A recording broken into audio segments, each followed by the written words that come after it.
প্রতারণা, তোলাবাজি, হুমকির অভিযোগ, গ্রেফতার তৃণমূল নেতা। পুলিশের জালে মথুরাপুরের আবাদ ভগবানপুর পঞ্চায়েতের তৃণমূল প্রধান। কুলপি থানার পুলিশের হাতে গ্রেফতার পঞ্চায়েত প্রধান জিয়াদ আলী পুরকায়েত।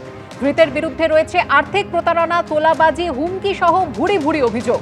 অভিযোগের ভিত্তিতে গ্রেফতার পঞ্চায়েত প্রধান জিয়াদ আলী পুরকায়েত। একাধিক অভিযোগ রয়েছে তার বিরুদ্ধে, যার মধ্যে রয়েছে প্রতারণা, তোলাবাজি এবং হুমকি দেওয়া হয়েছিল। পুলিশের জালে মথুরাপুরের আবাদ ভগবানপুর পঞ্চায়েতের তৃণমূল প্রধান।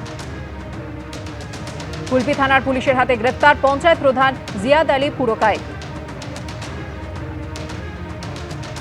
পাল্টেছে সরকার, তোলাবাজির অসুখ কি সারেনি? এই প্রশ্ন তুলে দিচ্ছে তোলাবাজি রুখতে গত 48 ঘন্টার মধ্যে বিজেপির রাজ্য সভাপতি শ্রমিক ভট্টাচার্যের একের পর এক বার্তা। তোলাবাজি রুখতে বার্তা দিতে হচ্ছে প্রাক্তন রাজ্য সভাপতি দিলীপ ঘোষ থেকে হেভিওয়েট মন্ত্রী অগ্নিমিত্রা পালকেও। তোলাবাজি বন্ধ নিয়ে বিজেপির শীর্ষ নেতাদের এই বার্তাকে কটাক্ষ করেছে কালীঘাট তৃণমূল।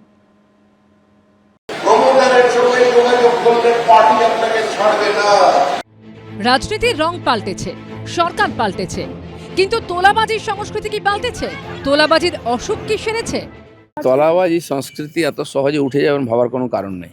আমাদের বহু নেতা আছেন যারা নূতন এই মধুতে আসক্ত হয়ে যাচ্ছেন। তৃণমূল আমলে প্রায় প্রতিদিনই সিন্ডিকেট, তোলাবাজি, কাটমানি শব্দগুলো শোনা যেত। নতুন সরকারের আমলে কি তা পুরোপুরি বন্ধ হয়েছে, নাকি বর্তমান সরকারের অস্বস্তিও বাড়ছে? 48 ঘন্টার মধ্যে বিজেপি রাজ্য সভাপতি শ্রমিক ভট্টাচার্যের একের পর এক বার্তায় এই প্রশ্নই ক্রমশ জোরালো হচ্ছে।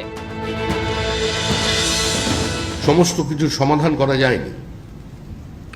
আমি আমার দলের পক্ষ থেকে যদি দাঁড়িয়ে আপনাদের সামনে বলি যে আমি সমস্ত জায়গায় এক্সটর্শন বন্ধ করে দিতে পেরেছি, ভুল বলছি। বিচ্যুতি আছে। একটা পদ্ধতির মধ্য দিয়ে মানুষ দীর্ঘদিন চলে গেছে, একটা ইজি মানির মধ্য দিয়ে একটা সিন্ডিকেট তৈরি হয়েছিল। ক্ষমতার পট পরিবর্তনের সঙ্গে সঙ্গে সমস্ত পরিমণ্ডল যে বদল হয়ে গিয়েছে এরকম নয়। যে পুলিশই হোক আর সে বিজেপির কোন নেতাই হোক, কাউকে প্রোটেকশন দিতে গেলে আর মিউনিসিপ্যালিটি অফিসে যাতায়াত বাড়িয়ে দিলে পার্টি তার বিরুদ্ধে ব্যবস্থা নেবে। যা করবে সরকার করবে, পার্টি কিন্তু আপনাকে রিয়াক্ট করবে না।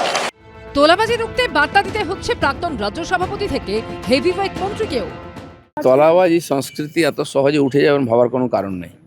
পুলিশকেও বলা হয়েছে এরকম কমপ্লেন হলে তাদেরকে অ্যারেস্ট করা, ব্যবস্থা নেওয়া, এবং সেই তোলাবাজরাই আমাদের অনেক লোকের সঙ্গে চিপকে গেছে। আমাদের বহু নেতা আছেন যারা নূতন এই মধুতে আসক্ত হয়ে যাচ্ছেন, কিন্তু পার্টিও নজর রেখেছে। সবাইকে কি আমরা ডিটারজেন্ট আর ওয়াশিং মেশিনে ধুয়ে এনেছি তা তো নয়। আজকে সরকার এসছে, তার মধ্যে অনেকে আছে তারা ভাবছে যে আমি এটা করে এবার রোজগার করব। সামনে একটা কথা বলবো, ভিতরে বলবো না না তোলাবাজি করো, 70-30 হিসেবে 70 5 নম্বর সল্টকে পাঠিয়ে দেবে আর 30 তুমি রাখবে। এই ডিলিং গুলো আগের সরকারের মতো আমরা করি না। তোলাবাজি বন্ধ নিয়ে বিজেপির শীর্ষ নেতাদের এই বারবার বার্তাকেই কটাক্ষ করছে তৃণমূল।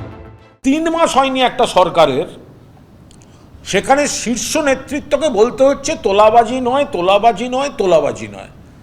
তাহলে আপনারা এইটা প্রমাণ করে দিচ্ছেন যে বিজেপি এই একটা বড় অংশ এই তোলাবাজিতে ঢুকে গেছে। তৃণমূলের সময় যে 2-3 জন তোলাবাজিতে নাম করেছিল তাদের থেকে তোলা তুলছে। শুধুমাত্র বিজেপির শীর্ষ নেতৃত্বের বার্তায় কি আদৌ তোলাবাজি বন্ধ হবে? পুলিশ প্রশাসন শুরু থেকে ব্যবস্থা না নিলে কি পরিস্থিতি আরো জটিল হতে পারে? বিজেন্দ্র সিংহ, আশাবুল হোসেন ও ব্রতদীপ ভট্টাচার্য রিপোর্ট, এবিপি আনন্দ। এবিপি আনন্দ, এগিয়ে থাকে, এগিয়ে রাখে।